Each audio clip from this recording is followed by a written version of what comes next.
Here's what to do when inflation is at record highs. For me, as an investor, I understand the market forces that are at play, and I understand the different things that can affect my investment portfolio. So one of the most powerful forces that affects how I invest is called inflation. Now, you may all be familiar with inflation. Inflation is basically the decrease in the buying power or the purchasing power of a specific currency. So if I live in the United States and we're talking about specifically the US dollar, there are a few things that I like to do in order to combat the force of inflation on my investment portfolio. So let's get right into it. I have 5 different things that I've been investing into that help me combat inflation. So number 1, I think, is the most obvious: real estate. Real estate is such a great investment when it comes to combating inflation because it's a physical asset. If you think about the theory of real estate, what are market values?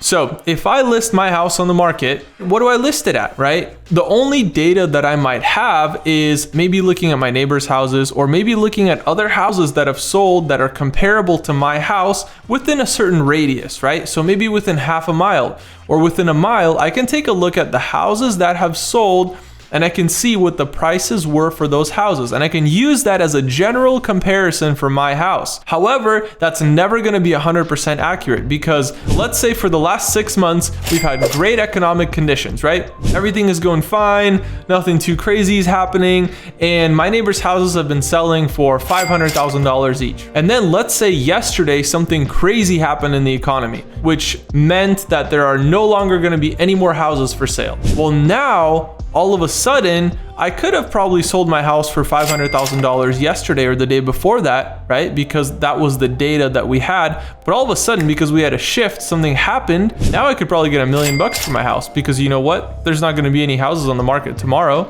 or they're going to be significantly more expensive, or maybe there's going to be something that decreases the supply, driving demand through the roof, right? So there's so many different things that can affect the market. And so inflation is one of those things, because with real estate, what you really have to look at is what the cost is to replace a certain piece of real estate, right? So in order to replace this piece of real estate, it's going to cost a lot of money. And so I know that if I have this piece of real estate and the dollar is going down in value, my piece of real estate still retains its value, and it's going to sell for a good amount even when the dollar goes down in value, because maybe I won't even trade it for dollars. Maybe I'll sell it in Bitcoin. I'll trade it for some gold bars, right? I could trade it for wherever I want. Whatever I believe holds value, I can trade that for my house. And so it's very important to start holding on to these physical assets that allow us to combat inflation and outpace that deterioration of our profits. So the next thing that we want to look at is cryptocurrency. So another really, really big one. Guys, cryptocurrency has notably been very, very useful in combating inflation. So a lot of these coins will actually burn a part of their supply whenever a transaction happens, right? It's called like a tax. They get taxed. Every transaction gets taxed, and it gets distributed to the community every time a transaction occurs. And so when these transactions occur, the supply just shrinks and shrinks and shrinks. And so that's anti-inflationary technically, because supply is shrinking, which means demand is likely to go up, maintaining the value of that cryptocurrency. Besides all of that, cryptocurrency is very volatile. So it can go up, it can go down, it can have massive, massive moves that you would not see with a regular fiat currency. So there's that disadvantage where you don't really know how much money you have all the time, because it could change from the morning to the evening. It could change drastically. So it's very important to allocate a certain part of our portfolio to assets like that. However, we don't want to allocate too much, because if 80% of our portfolio is in a cryptocurrency and it's bouncing around up and down like this every day, we don't really have much of a solid portfolio. That's just very speculative, right? So if we hold some real estate, if we have some crypto and we're investing into other things, we're able to have a holistic approach to combating inflation and maintaining the value of our assets and protecting those profits that we made. So the third one is kind of like real estate, but it's actually vehicles. So exotic cars. Now, this is not to say that any car that you buy is a good store of value, but there are certain cars like collector's items, right? Collector's cars, maybe discontinued cars, cars that were really, really valuable at a certain point in time. If you can buy a nice example or a nice specimen of that certain make and model, you can hold on to that car and watch it just grow in value.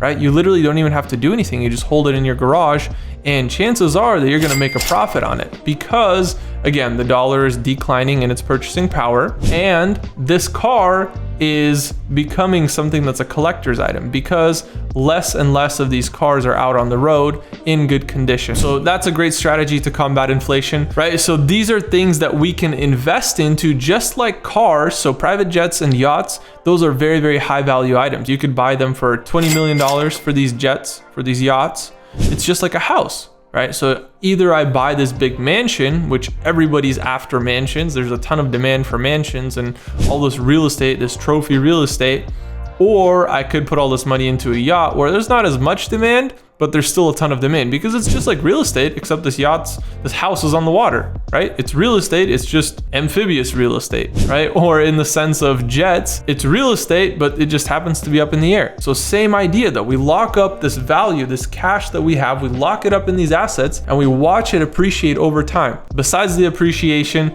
we can use those items to generate some sort of cash flow, right? So if I buy a yacht, I'm not just gonna let it sit there. I mean, I might use it, but I'm also probably going to charter it out. So not only is this protecting me from inflation, I'm also making cash flow. So number two, I'm making cash flow from this asset.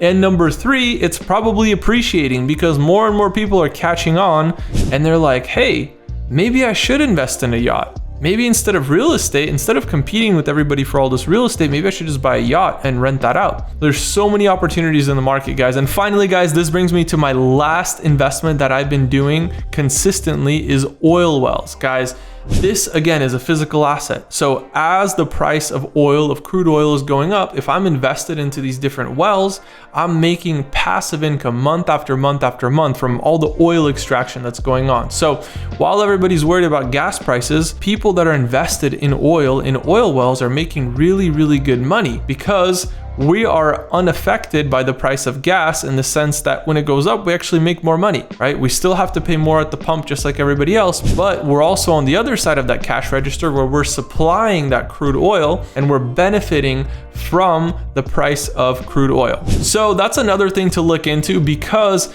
again, we own a physical asset. It's potentially appreciating, right? Our funds are safe. They're not getting eaten up by inflation. And it's also cash flowing on top of all of that. So it's kind of like a triple benefit asset. We have all these really cool things going on with it. There's tons of oil wells around the United States. Just find somebody that you trust, that's reputable, that can help you out with either one of these industries. I'm a huge believer in working with trusted partners in each industry because, to be honest, I'm not the expert at running either one of these. However, I have teams in place that run each one of my investments. They manage them for me, they operate them for me, and I'm happy to split the profits with them just to make sure that they're bought in, they have skin in the game, they want to make sure that this thing performs and everybody wins. Hope you guys found this useful. Make sure to like, subscribe, and comment, and I will see you all in the next video.